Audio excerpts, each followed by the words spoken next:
Earlier this month, the Department of Defense released its draft of its environmental impact statement for the deployment of the Ground-Based Strategic Deterrent System. The massive project replaces and upgrades the U.S.'s land-based nuclear missile system and includes decommissioning of the aging Minuteman III missiles. The EIS gives us the clearest look yet at the work that will take place in 7 western states. It includes the complete renovation of all 450 existing missile launch facilities, the construction of 24 new missile alert facilities, and 62 new communication towers within the missile fields overseen by Malmstrom Air Force Base, Minot Air Force Base in North Dakota, and F.E. Warren Air Force Base in Wyoming. MTN senior political reporter Jonathan Ambarian has been combing through the report and details the impact this effort could have on Montana communities over the next decade.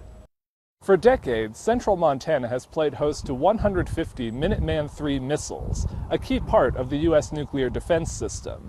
And the transition to the new GBSD, or Sentinel system, will mean years of construction and other projects across the region. There's going to be a considerable amount of activity. The 341st Missile Wing at Malmstrom Air Force Base oversees 150 launch facilities, the silos where missiles are kept, and 15 missile alert facilities where military personnel operate the system. They're spread out over 8 Montana counties. It will still be several years before work begins in Montana, and it would continue for years after that. Air Force Project Manager Russell Bartholomew says it could start around 2025, with several new buildings at Malmstrom. The current missiles will be moved to Malmstrom one at a time, before being shipped out of state to be decommissioned. And the existing facilities will have to be upgraded to be ready for the new missiles. All 150 launch facilities will be renovated and made like new, and the existing 15 missile alert facilities, 8 or more of those,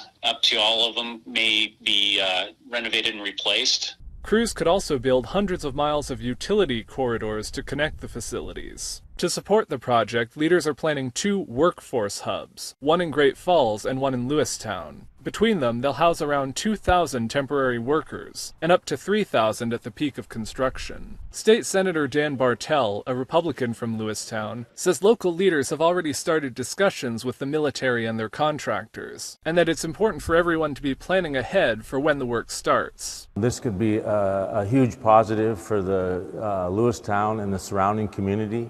As all communities, we have housing issues, but if we get ahead of the game, we should be able to work out those housing issues and work with Northrop Grumman when they come to town.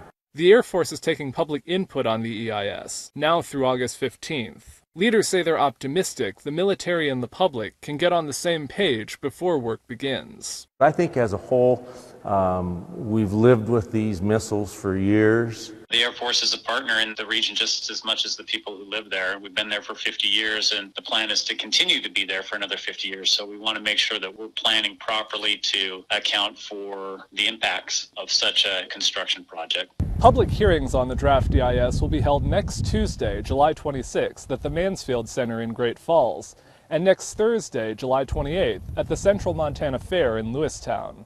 In Lewistown, Jonathan Ambarian, MTN News.